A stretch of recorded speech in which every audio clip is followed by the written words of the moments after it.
Bitcoin, but Bitcoin. Bitcoins. Well, Bitcoin. Bitcoin. I have some Bitcoin.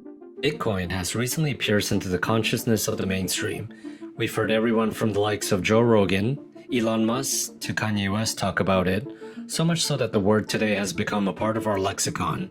And yet, despite making its recent splash in mainstream media, majority of the world still don't truly understand Bitcoin. And I don't blame them because it's a very complicated subject. It took myself a lot of reading, learning, and watching videos before I truly finally understood how powerful of an invention Bitcoin is. And when I did, it felt like I was Neo in the movie Matrix when he finally came to his own epiphany. I know Kung Fu.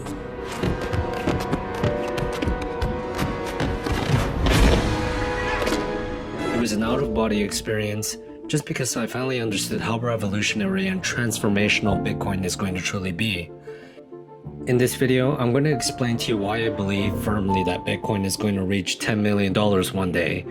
Yes, I know that most of you will think that this sounds crazy, but if you keep an open mind and watch until the end, I promise I will lay out all the facts for you and also show you how Bitcoin presents itself as one of the best risk-to-reward investment ever. So hang tight and enjoy.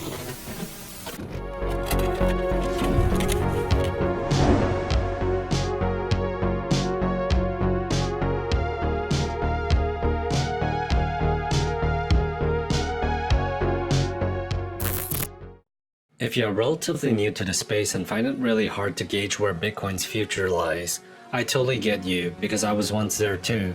For the most part, even the mainstream media still does not fully grasp the transformational change that Bitcoin is going to usher in. You see, we are still very early into this Bitcoin and blockchain story. Just think of it this way, to fully understand Bitcoin, one must not know only concepts of economy, history, finance, politics, but they also have to be pretty tech savvy. So let's start with the history of money. The short and quick version of it is that for thousands of years we relied on precious metals such as gold and silver for trading.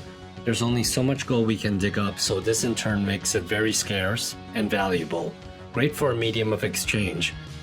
However, one of gold's big problem is that it's not very portable and convenient to lug around with you, and gold is not very divisible. So eventually we moved on to minting coins out of gold and silver. And then later on, with the help of printing technology, we moved on to paper money that was still backed by gold. And for half a century, Americans were able to trade in their paper money for gold at the bank. This was commonly referred to as the gold standard.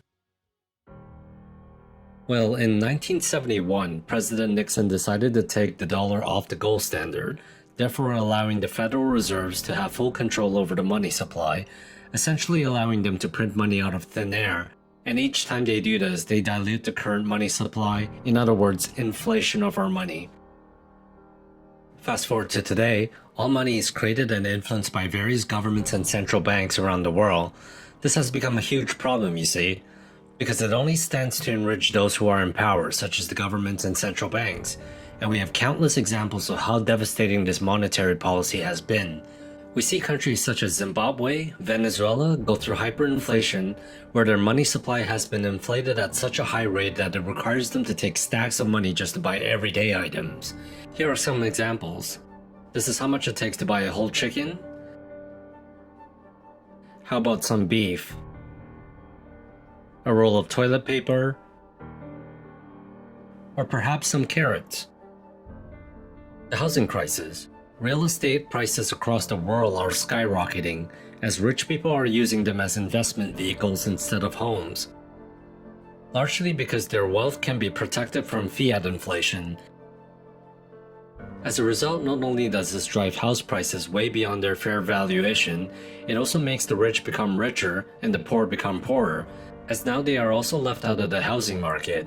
Take a look at this website, hilariously entitled Crack Shack or Mansion. Based on how ridiculous the house prices have become in Vancouver, Canada, upwards of almost $2 million for what most would call a regular house in North America. This housing trend was largely responsible for the famous 2008 financial crash with the subprime mortgages. And what did the governments do then? They bailed out the big bankers who were largely responsible for the crash in the first place. And once again, the feds printed out more money, diluted the money supply to help out their banker friends. The crash caused many people to lose their houses, massive layoffs from their jobs, and families torn apart.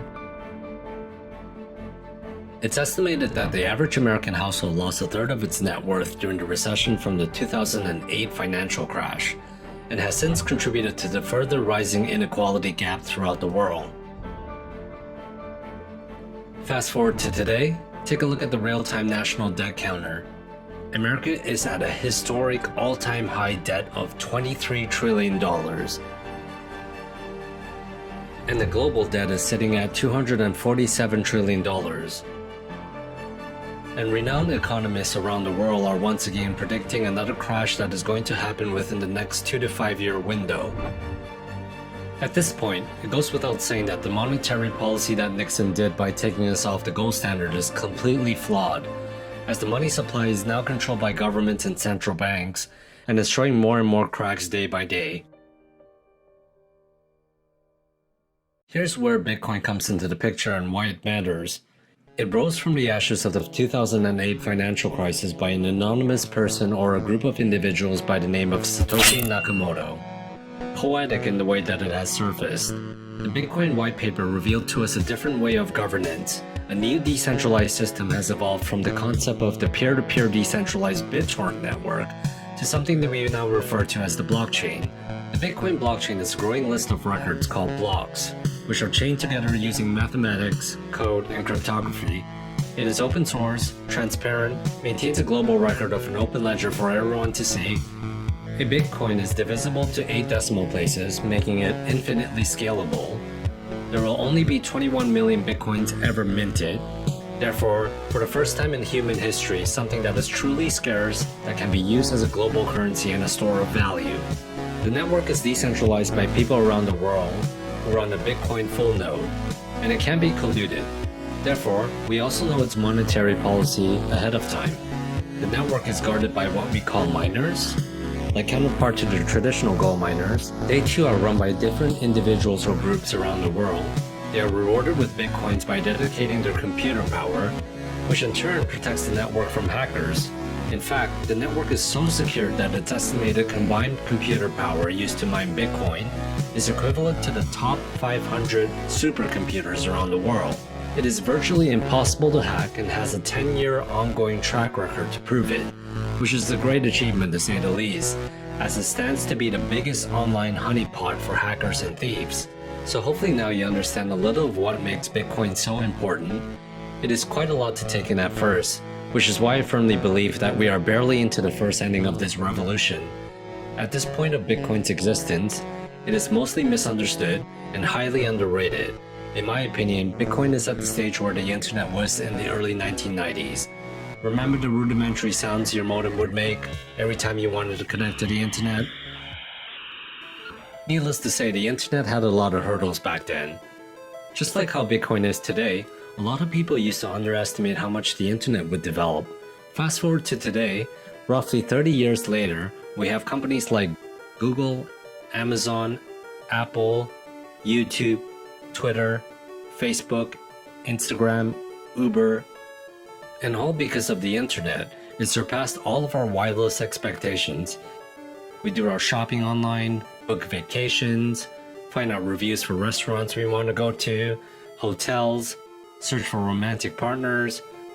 Basically, the internet is ubiquitous with our daily lives today. We are still in the early days for Bitcoin, as most people are still going to take time to learn and discover just how important this technology is going to be for humanity. This is why we hear so many misconceptions such as, Bitcoin is too slow, it can't scale enough to support a global economy. It uses too much energy. It's only used by criminals. It's the MySpace of cryptos. This is a process like the internet was in the heydays. It's going to take a little bit of time for the mainstream to figure out. However, because of how interconnected we are today and how much easier information flows through technology, social media, and just the internet in general, Bitcoin and cryptocurrencies will mature much quicker than the internet did. The differences between the internet and the World Wide Web. The differences between commercial online services such as the Microsoft Network, Prodigy, or America Online, and the internet. How to get connected to the web. how to use something called a web browser to navigate the web, what a web page is, and how to search, locate, and download all types of files, from information files to video and audio files. What is internet anyway? Internet is that massive computer network, the one that's becoming really big now. What do you mean? That's big? How does one? What do you write to it like mail? No, a lot of people use it and communicate. I guess they can communicate with NBC writers and producers. Allison, can you explain what internet is? The cryptocurrency is a let's see, how do I do this? Because if you can't describe it, I know, I'm trying to think about the Bitcoin, but they question it because what is it based on? It's sort of a... One of the joys was kind of watching Anderson trying to wrap his mind around this thing. there's no actual coin. That is true. That is something that trips I people know up. this is a dumb question, but No, I no. can't get past that. It took me a little while too. I'm so antiquated, I can't imagine things that do not have a physical component. It's really abstract for a lot of Don't people. patronize me. Horse and buggy. In the early days of the earliest automobiles, people who were buying some of the early cars were being asked, why do you need the car? The horse and buggy work just fine. And those early cars were really slow. But people who wanted to have cars needed infrastructure like roads and services like gas stations in order for cars to truly take off. The same thing happened, and we know how that ended. And the same thing happened with the internet in 1995. You used to see this old school computer. Imagine, or 1994, 1995, imagine if on that day I would have told you, hey, fast forward, you're gonna have a small device in your pocket, you'll be able to download a 2-hour movie, watch it on demand, shop for groceries, interact for free with all of your friends and family, call them for free on Skype, find an apartment anywhere in the world, summon a ride on demand. You would have told me I was crazy, rightfully so, because you would have pointed out, my modem can't stay connected long enough to get out a single email. The same is true of crypto. We are in the dial-up days. And the critics out there confuse the current state of innovation with the end state of the innovation. And I think that's one of their biggest mistakes. Why would they assume the innovation would all stop right now? I mean, complaining about crypto today, one journalist said, and complaining about how slow and how it works today is like complaining in 1994 that the internet didn't have Netflix. So let's talk about the big figures in media today that is staunchly against Bitcoin. Let's start with Warren Buffett. The world's third richest man has gone on countless media rants calling Bitcoin everything from rat poison squared to how it's only for charlatans. About 5 years ago, we asked Charlie Munger, we were sitting right there, what he thought of Bitcoin, and he said, rat poison. Back then it was about $100+ per Bitcoin. Today it's 9,000. Is it still rat poison? Well, probably rat poison squared. Upon a quick Google search, we find out that Warren Buffett's company, Berkshire Hathaway, has over 40% of their portfolio in legacy financial banks. Not to mention, he's also overlooked Google, Microsoft, Apple, and Tesla in the past. Next on the list, Congressman Brad Sherman. He's attempted to call for a bill to ban all cryptocurrencies, including Bitcoin. Considering how much Wall Street and Silicon Valley has invested into this industry, his attempt is naive at best. I look for colleagues to join with me in introducing a bill to outlaw cryptocurrency purchases by Americans so that we nip this in the bud. A further look into Mr. Sherman's background, we quickly find out that his largest campaign donors come from, you guessed it, big banks. Finally, the infamous CEO of JP Morgan, Jamie Dimon, who's had constantly gone out of his way to trash Bitcoin, calling it a fraud to a vehicle for criminals. I could care less about Bitcoin. I don't know why I said anything about it. If you're a criminal. Great product. I mean that. One of the more obvious ones, Jamie Dimon is the CEO of the biggest of the big four banks and formerly a board of director of the Federal Reserve Bank. What we can learn from this is that these guys from the old financial world stand to have a lot to lose as Bitcoin continuously creeps into the mainstream, Remember, these guys are not dumb, they are masters of public relations. Asking these guys what they think about Bitcoin would be like asking a taxi driver his view on Uber, or Blockbuster's opinion on Netflix. Now let's flip the tables around and see what the smartest minds around the world are saying about Bitcoin. You believe that Bitcoin is going to be the world's single currency, or you hope that it is going to be the world's single currency. And I think we've seen massive value creation. Blockchain got recognized because of Bitcoin. It was a fundamental technology for Bitcoin. What an incredible thing Bitcoin is. It's still here working after I don't know how many years it's been, and it hasn't needed to be changed, and it's not owned or controlled by any company. So just let me tell you where I'm at with money right now because of Bitcoin. I've been a gold bug, like I said, since '72, and the way I see the world today with Bitcoin is that there's three kinds of money. There's God's money, which is gold and silver, again, atomic number 79 and 47. Then there's government money called fiat money or currencies, which is the dollar, the euro, the yen, the peso. And the third type of money now is cyber money, which Bitcoin and Ethereum and those guys are the most famous. It's really about what's real. You know, is money fake or is it real? And I think, so the choice, when I talk to people, I said, what do you think will be here in 2040, approximately 22 years from now? Will gold still be here? Well, it's been here since eternity. Will the dollar be here? I don't think so. And will blockchain be here? I think so.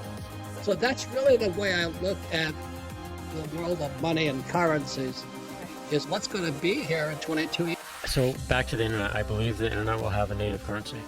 Really? It'll have a native currency, and I don't know if it's Bitcoin. I think it will, because just given all the tests it's been through and the principles behind it, how it was created, and it was something that was born on the internet, that was developed on the internet, that was tested on the internet. It is of the internet. Well, Bitcoin is exciting because it shows how cheap it can be. Bitcoin is better than currency in that you don't have to be physically in the same place. And of course, for large transactions, currency can get pretty inconvenient. The Bitcoin technology is key, and you could add to it, or you could build a similar technology where there's enough attribution that people feel comfortable. This has nothing to do with terrorism or any type of money laundering. What excites you right now? What can you look at in the world today that you feel like, wow, that is a good idea, or that is really where the growth story is? I think there are these pockets in biotech that I find like that. You know, the one other one that I've been looking at a lot more have been the cryptocurrencies, and while I'm skeptical of most of them, I do think people are a little bit maybe underestimating Bitcoin. It's like a reserve form of money. It's like gold, and it's just a store of value. You don't actually need to use it to make payments. And it's been, there's about $70 billion worth of Bitcoin in the world. There's $9 trillion worth of gold, and if Bitcoin ends up being the cyber equivalent of gold, it has a great potential that's very underestimated. That's very underestimated. That's very underestimated. People question it, and I know there's been so much debate about Bitcoin, but they question it because what is it based on? I mean, you see that the dollar is based on, the trust of the Treasury, the trust of the U.S. government. What is Bitcoin based on? Well, the argument it's based on the security of the math, which tells you that it can never be diluted by a government. It can't be hacked, and it's a form of money that's absolutely that's secure in an absolute way. It's hard to mine. It's actually harder to mine than gold. And so in that sense, it's more constrained. Because there's a finite amount that are going to be made. Yeah. Right? There's 21.9 million Bitcoins that are going to be made. And if enough people hold and don't sell, and enough people borrow to buy, just like we saw in the stock market, because look, and so, so there's scarcity. So it's, the point being, scarcity sells. Right. And there's no greater defined scarcity than Bitcoin and Ethereum. Do you own any of the, okay. Yes. Right now, it is believed that the total money supply of all fiat currencies around the world is somewhere around $80 trillion. if you consider M1, M2, M3, if you add them all up around the world. And I strongly believe that that number is artificially diluted and artificially kept small, because essentially by continuously printing, governments are disincentivizing the world and disincentivizing investors and even average people to store too much money in currency. And they're doing this because if I take $100 and I put it in my bank account, as they print money, that $100 loses purchasing power every single year. For sure. I mean, every single day where the money creation occurs, see, it's interesting because the cost of creating that money for the government is near zero. All it takes is just a push of a button, right? But essentially, every single unit of fiat currency that gets created reduces the wealth of the fiat holder around the world. And Bitcoin is an unimaginably new phenomena where, for the first time, nobody can seize your wealth. Not just directly, like they did with gold in the 30s, but just like they do with stealth inflation in fiat. Nobody can print more. And for the first time, you have this currency that you can have full, or at least very strong confidence that for the rest of your life, the percentage of the money supply of this entire system will always remain the same, which really is completely unprecedented, because even with gold, you don't have that. This current system, because the money is constantly getting diluted, people like surgeons, artisans, dentists, etc., engineers, they either have to play part-time investors on the side, or they have to sort of outsource those services to registered investment advisors and brokers, etc. And that's part of the reason why the financial system is much bigger than it has to be, why Wall Street is just a ginormous part of the world's economy. If we had something like gold, or better yet Bitcoin, then you could save your wealth and it would actually gain a little bit of purchasing power every year without having to sort of have this anxiety-riddled wave of activities that you need to do. And it's actually quite crazy how in today, I'm not even talking about the second or third world where this isn't even an option, even in the first developed civilized Western world, you have to create a diversified portfolio of equities, bonds, small caps, munis, commodities, FX, derivatives sometimes, etc., just to preserve your wealth. And when all is said and done, Bitcoin will be the second or the third single biggest asset class, the single biggest asset in the world.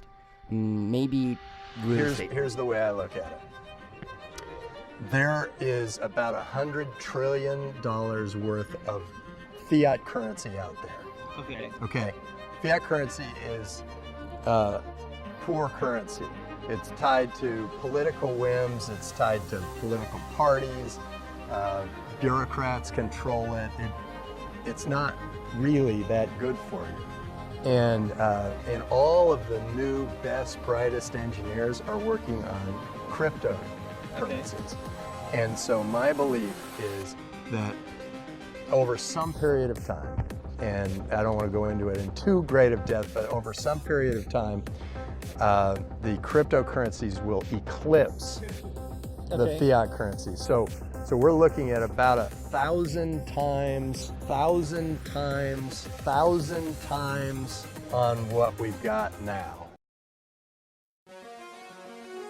So let's talk about some of the catalysts that's really going to drive Bitcoin to the millions and eventually to the end game of $10 million per Bitcoin. First and foremost, the global debt right now is sitting at $247 trillion. This is obviously unsustainable, and as governments and central banks continually to enrich themselves and devalue the purchasing power for everyone else, people will start to learn about the monetary system, especially in today's age where information is widely available. Second, as more and more corrupt governments around the world start to steal wealth from their citizens through the printing of money, countries like Turkey, Argentina, Zimbabwe, and most recently and probably still in everyone's mind, Venezuela, we are starting to see their citizens adopt Bitcoin at an alarming rate, even if it means going against a ban that their countries have made against Bitcoin. Due to how widespread technology is now, people are using their smartphones to trade and even setting up computers to mine Bitcoin. Third, Wall Street and the big institutions. In the last 2 to 3 years, we have started to see some of the biggest, most powerful financial giants in America setting up on-ramps for the future of Bitcoin. Fidelity, one of the largest asset managers in the world with approximately $7 trillion in total customer assets, have announced that they are starting a crypto exchange and that they are actively already mining Bitcoin and Ethereum. TD Ameritrade, with an astonishing 11.5 million client accounts and assets over $1.3 trillion, have just launched a cryptocurrency trading platform. The Canadian Pension Plan Board, with over $328 billion in assets, are looking into Bitcoin and other cryptocurrencies. The Yale Endowment, David Swensen, perhaps one of the most revered and respected trend-setting investor in the world, has recently declared their first $400 million fund into Bitcoin and cryptocurrencies. The New York Stock Exchange, the world's largest exchange with a market cap of $30 trillion, has announced that they will soon launch their backed Bitcoin cryptocurrency exchange. Keep in mind that these are some of the biggest financial players in the world who have only recently started to declare that they are building the on-ramp for Bitcoin and cryptocurrencies. Fourth, the big businesses. They are starting to make their moves too. Facebook is launching their own cryptocurrency that is set to come out in 2020. Furthermore, Mark Zuckerberg has held talk with his longtime rivals, the Winklevoss twins. This is all an effort to help push forth their new Facebook crypto. Could this be another repeat in history? Remember when longtime rivals Steve Jobs and Bill Gates finally put aside their differences and came together to help each other achieve mass adoption with Windows and Apple? Most people underestimate this move, but one just has to remember how Facebook is the world's social network and has to reach beyond most people's imagination, introducing their billions of users throughout their ecosystem of Facebook, Instagram, WhatsApp, and Oculus is going to be absolutely huge. Samsung, the world's second biggest smartphone manufacturer, has released a Bitcoin and crypto wallet native to their flagship smartphone line. And in a few years, it is my strong belief that every phone will come equipped with a Bitcoin wallet. And then we have companies who are starting to accept Bitcoin as payment, especially beneficial for them as an alternative to the high fees that credit card companies like Visa and MasterCard shave off each transaction. For example, here are some of the big names. They include Microsoft, Starbucks, Whole Foods, KFC, Shopify, Wikipedia, and this list is going to expand year by year until every business will eventually start offering payments in Bitcoin and other cryptos to avoid the third-party rent seekers such as Visa, MasterCard, PayPal, who take a cut out of every transaction that's no longer required. Finally, perhaps the biggest catalyst of all is demographics. As the baby boomer generations are starting to get into their retirement stage and dropping out of the workforce, millennials are starting to rise up. Within the next 10 years or so, they are coming to the stage of their lives where they are building up their career and earning money, and saving up for a house, a vacation, their kids' college fund, or a retirement. This is the generation that grew up in the digital era, playing video games such as Super Mario, World of Warcraft, League of Legends, Fortnite, and what have you. And the idea of a digital currency like Bitcoin is second nature to them. In addition, millennials also happens to be the generation that witnessed the impact that the 2008 financial crisis had on their parents and the rest of the world, and are all too well familiar with the growing fiat hyperinflation that's happening around them. So naturally, they grew up with a healthy distrust of governments and banks. And this demographic is maturing to becoming the biggest generation with wealth. So put that into perspective. I've been doing research, and I've worked at various firms. I started off at Kidder Peabody, then Solomon Brothers, then JP Morgan. Blockchain is a millennial story. And I'll explain why I think that if millennials adopt this the way we think they are, this is not the internet bubble. This is a lot more like emerging markets becoming an asset class. I think that's really the appropriate analog. This is very largely a millennial phenomenon. So we have to keep in mind that the generation that is going to drive this asset as an asset class isn't really us and the people in the audience. It's really going to be our kids or those who are millennials today. Well, what are millennials going to be doing in the next 30 years? Okay, something you can see a mile away. I have a population tree here, and I've lined up each of the generations. The millennials are now just entering two critical periods, the home buying years and their investing years. So let's think about housing. I've lined up each generation when they were aged 21 to 35, and I colored each. The red is silent, the boomers are light blue, Gen X is gray, and the millennials are blue, dark blue. Housing starts have peaked with every generation's peak cohort size. This tells us housing is going to likely boom through 2030. So stay long housing, I guess, right? It's really bullish. But let's talk about investment years. Savings flow, okay, so the investment pool of prime income age earners is running about $1 trillion a year today. Okay, so every year there's $1 trillion that the people aged 35 to 60 allocate. And today, it's dominated by boomers and Gen X. But the millennials are now just entering these prime income years. So, what did the silent generation do when they dominated the prime savings flow? They actually bought gold. Gold was $40 when we went off the gold standard in 1971. That was the first time individuals could buy gold. And when the silent generation cohort peaked, gold was $600, a 15x in a decade, just by a single generation buying gold. The boomers, we know, bought equities. What was the first year the boomers turned age 35? 1982. That shaded blue area is their first boomers to the peak size of the cohort, 1982 to 99. Coincidence? That was essentially the stock market boom. And the question is, well, what about the Gen X, which was a smaller cohort? As you can see in the middle period, the stock market didn't go anywhere. Gen X wasn't big enough to actually power the stock market higher. But here we think the millennials are going to drive equities. They like growth stocks, so we think it's going to power a stock market boom through 2038.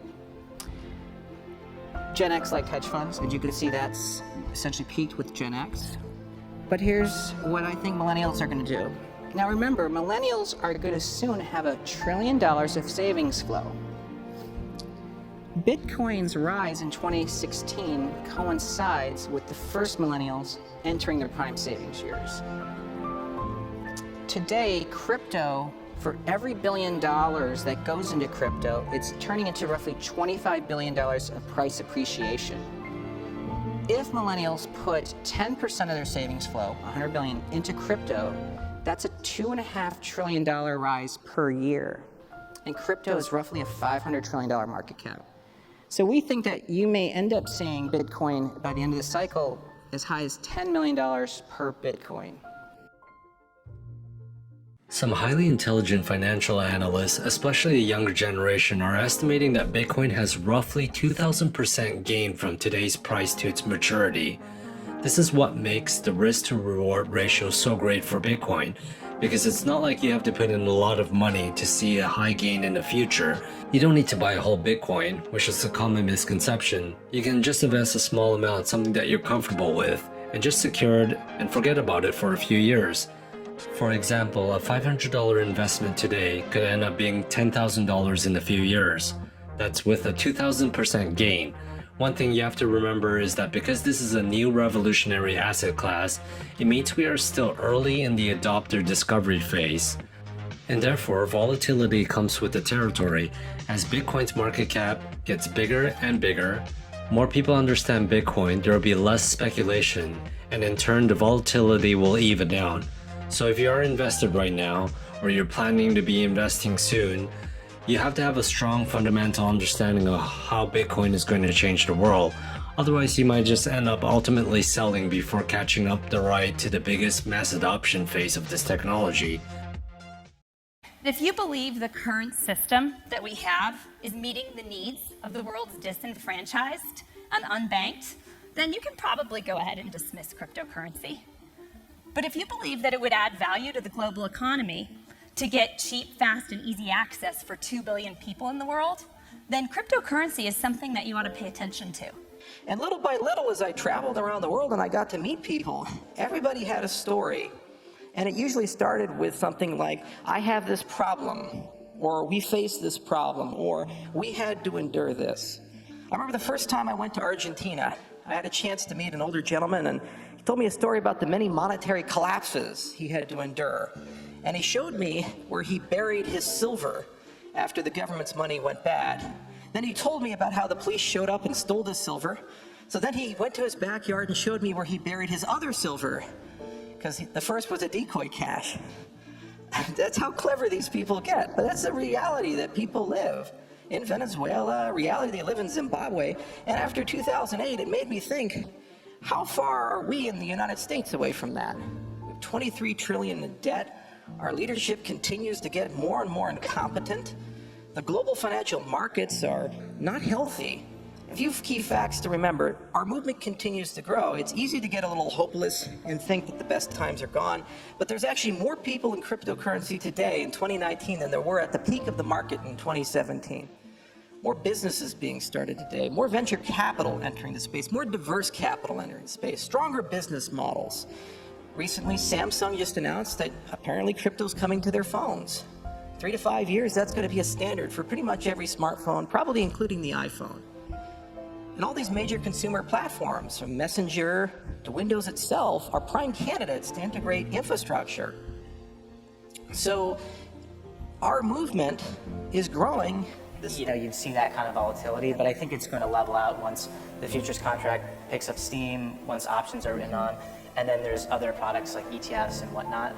I think you're just going to start to see it like level out and look a little bit boring. Mm-hmm. But the interesting thing is like the opportunity is now. When it's volatile, when it's small, when it's risky, that's your opportunity to make money. When there's a high risk, there's a high reward. When it gets boring and stable and it kind of caps out at couple trillion dollar market cap, there's really not much more room to go.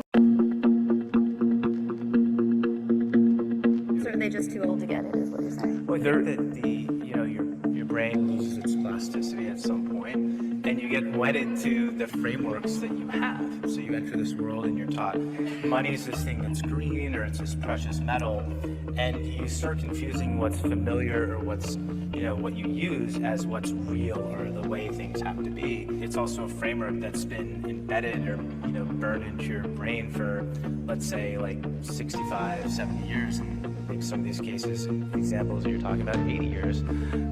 It's hard to like unlearn that or think about something new. And look, if you're those individuals, like the status quo is really good. There's a generational shift that's happening in the way that investors think about gold. So the younger generation, I grew up, I was born after the gold standard, didn't grow up during a period of war where you had to be able to store your money via something like gold. Younger generation, money is digital.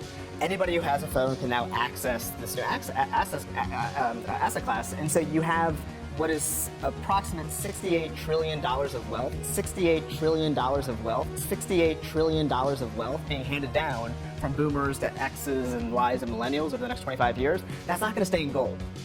You have actual investors that you're advising. Would you ever put them in a Bitcoin ETF? Well, it's interesting. When we talk to our younger clients, we have a core gold allocation in our portfolios, and they'll ask about that and say, well, what about crypto? And if you talk to primarily millennials and ask them which they prefer, Bitcoin or gold, it's a landslide. It's not even close. It's like 90%. It's like 90% prefer Bitcoin. And as you can see, the headline reads 20% of young Americans own Bitcoin, Porter says. No. When I made that stupid statement, which got on the thing I called up front, my daughter sent me an email saying, Dad, I own 2 Bitcoins.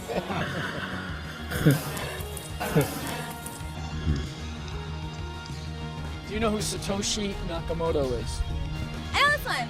So it was the anonymous person that made Bitcoin. It's kind of like a futuristic item, you know what I mean? I think it's viable. I don't know. Like, I feel like people are gravitating more towards it. Do you know what a Bitcoin is? Yeah, every time I get on the Cash App, they say I can do the Cash App with a Bitcoin. And my girlfriend, she's been trying to learn more about Bitcoin because she wants to invest and stuff. Bitcoin, Bitcoin Cash, Litecoin, and then there's Ethereum. Litecoin. So is it kind of like the fear of change? People are just scared because it's new and like you can't touch it? Yeah, it could potentially, upset the traditional banking traditions and things like that because you don't actually need a bank Got it, to okay. use it or exchange it. That's a bit scary but exciting. Oh, cool. What do you think is the future of Bitcoin? The future is that fact that you don't have to work too hard for your money. You have access to your money in an account. What do you know about Bitcoin? Bitcoin, I know the digital currency. I know it's like a possible future that will be taking over like the country use today. I know a lot of countries actually adopted it. But I've invested a small amount and I'm going to leave it in there for like years to come. Yeah. What do you think is the future of Bitcoin? There's not going to be any more cash. It's going to be all about Bitcoin. You think Bitcoin's going to take over? Yeah. Oh, yeah, I agree with you. Thank you. I think it's on the way. It's on the come up. I mean, it's kind of low key right now. Not a bunch of people know about it, but I think it's on the way up to be one of the bigger apps of the world. But like, it's on the way up. Is college? No, I'm a senior in high school. They're talking about Bitcoin in high school, and is this right? Yeah, my economics class. And what school do you go to? I go to Parkview High School. Parkview High School? Yeah. This is good. This is props for Parkview High School. In the next 10 years, it's going to be huge. It's going to blow up everywhere, you know? Do you think you'll be able to spend Bitcoin at Starbucks one day? Yeah, I think so. Really? Yeah. It's the future. Then you come up with a number of about $2 to $5 million per Bitcoin. We just wrote a piece that we believe that Bitcoin is going to go to 10 million. $10 million per Bitcoin price in today's terms, without even counting the sort of the inevitable hyperinflation of fiat currencies. And so this is my reasoning. So you think that a single Bitcoin will be worth $10 million in today's money? Mm-hmm. Yes, I do. Going to the next stage, which will be the solution to the world debt problem. Then we will go to $10 million. A single Bitcoin will be worth $10 million in today's terms for one Bitcoin. That will be a $160 trillion market cap or network value, a 2,000x increase between now and our death. So we think that you may end up seeing Bitcoin by the end of this cycle as high as $10 million per Bitcoin. $10 million per Bitcoin. $10 million per Bitcoin. The beautiful and amazing thing about Bitcoin is that not only is this technology going to be transformational to the world, it's going to liberate people from governments and banks who's had control over the money supply and the ability to fund wars through the printing of money and diluting the purchasing power of everyone else through inflation. But Bitcoin is also going to really reward those who have an early fundamental understanding of its peaceful revolution. We no longer need to rely on governments or banks to control the supply of money, and instead put the faith into mathematics, cryptography, and computers. In a funny way, if you really think about it, Bitcoin's combination of being deflationary, only 21 million Bitcoins ever will be made, decentralized, digital, uncensorable, unseizable, transparent, peer-to-peer, is really a first of its kind ever in human history, making it really a get-rich scheme and a revolution built into one. I hope you guys are just as excited about this new digital revolution as I am. If so, please hit the like, subscribe button. Also be sure to share and retweet this video to your friends and family to ensure that the newcomers into the space have the tools and knowledge to accelerate this inevitable future of Bitcoin and blockchain. The decentralized revolution has only just begun. We are all stakeholders in this ecosystem. I love you all, and I hope you have a wonderful day. Peace.